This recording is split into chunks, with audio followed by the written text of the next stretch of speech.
चलिए दोस्तों, आज हम आपको एक ऐसे शख्स से मिलाने लेके जा रहे हैं जिन्होंने मात्र ना अपने सपने को पूरा किया बल्कि पूरी दुनिया ने देखा।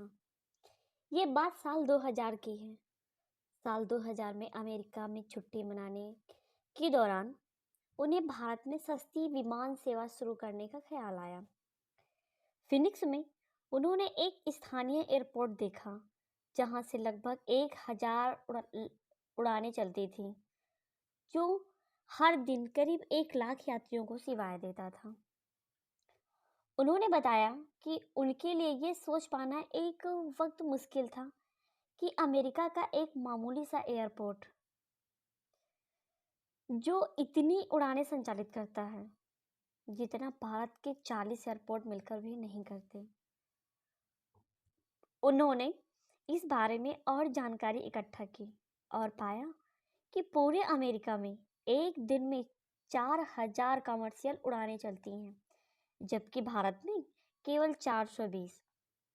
उन्होंने तुरंत एक छोटा सा हिसाब किया कि अगर भारत में बसों और ट्रेनों से चलने वाले 3 करोड़ लोगों में से सिर्फ 5% लोग हवाई जहाज़ों में आए, तो इसका अर्थ ये होगा कि विमान बिजनेस को साल में 53 करोड़ उपभोक्ता मिलेंगे।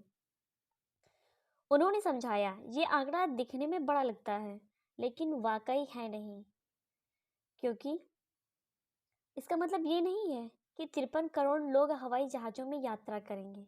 इसका मतलब है कि 20 करोड़ मिडिल क्लास साल में तो 2.5-3 बार यात्रा करेंगे। अगले 30 साल के हिसाब से देखा जाए तो ये आंकड़ा सोच से परे लगता है। ये कहना है कैप्टन गोपीनाथन का। कहते हैं, जब मैं भारत आया तो मैं यही सोच रहा था कि देश में आम आदमी को भी हवाई जहाज में बैठने की सुविधा मिलनी चाहिए। अगस्त 2003 में कैप्टन गोपीनाथन ने 48 सीटों और 2 इंजन वाले 6 फिक्स विग टर्बोप्रॉप हवाई जहाज़ों के बेड़े के साथ एयर डेक्कन की स्थापना की। कंपनी की पहली उड़ान दक्षिण भारतीय शहर हुबली से बेंगलुरु के बीच थी। साल 2007 में देश के 67 हवाई अड्डों से एक दिन में इस कंपनी की 380 उड़ानें चलाई जा रही थी। कंपनी के हवाई जहाज़ों का बेड़ा अब 45 विमानों का हो चुका था। जब कंपनी शुरू हुई उस वक्त रोज केवल 2000 लोग कंपनी के विमानों में हवाई सफर कर रहे थे, लेकिन अब हर रोज 25,000 लोग सस्ती कीमतों पर हवाई जहाज में सफर कर रहे थे। 1 रुपए की टिकट पर करीब 30 लाख लोगों ने हवाई सफर किया। लेकिन वक्त के साथ साथ कंपनी का घाटा बढ़ता गया और कंपनी के साथ बढ़ती कीमतों के साथ तालमेल बैठाना मुश्किल होता गया। साल 2007 में कैप्टन गोपीनाथन ने एयर डेक्कन को शराब के कारोबारी विजय माल्या की कंपनी किंगफिशर को बेच दिया। विजय माल्या किंगफिशर एयरलाइंस के भी मालिक थे। माल्या ने एयर डेक्कन का नाम को नया नाम दिया, किंगफिशर रेड। इस वक्त तक देश के विमानन मार्केट में कई और कंपनियां भी कूद पड़ी थीं, जो उपभोक्ताओं को सस्ती हवाई यात्रा दे रही थी।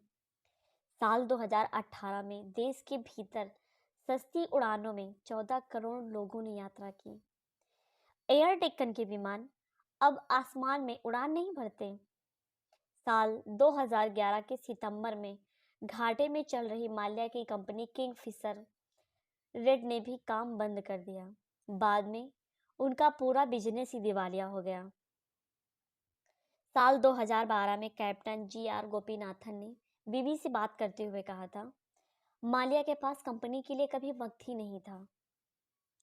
मेरा मानना है कि अगर उन्होंने कंपनी पर जरा सा भी ध्यान दिया होता तो इस क्षेत्र में उनसे बेहतर कोई और हो ही नहीं सकता था। उन्होंने कहा था कि ये दुख की बात है, लेकिन एयर डेक्कन का सपना अब भी जीवित है और सस्ती उड़ान सेवा के लिए क्रांति भी जारी है। ये एक ऐसे महान व्यक्ति थे जिन्होंने ऊंच नीच जात पात का भेद खत्म करके सबको एक बराबरी में लाकर खड़ा कर दिया था और सबको सस्ती हवाई यात्राएं कराई। इस व्यक्ति के ऊपर एक मूवी भी बन चुकी है जो साउथ की है। आपने देखी है? अगर आपने देखी और आपको पता है कि वो मूवी कौन-सी है, तो प्लीज़ हमें कमेंट बॉक्स में बताएँ। और ऐसी महान लोगों के बारे में हमें ज़रूर जानना चाहिए कि उन्होंने क्या-क्या किया। इनकी जीवनी को जानने के लिए धन्यवाद। आपका दिन अच्छा हो।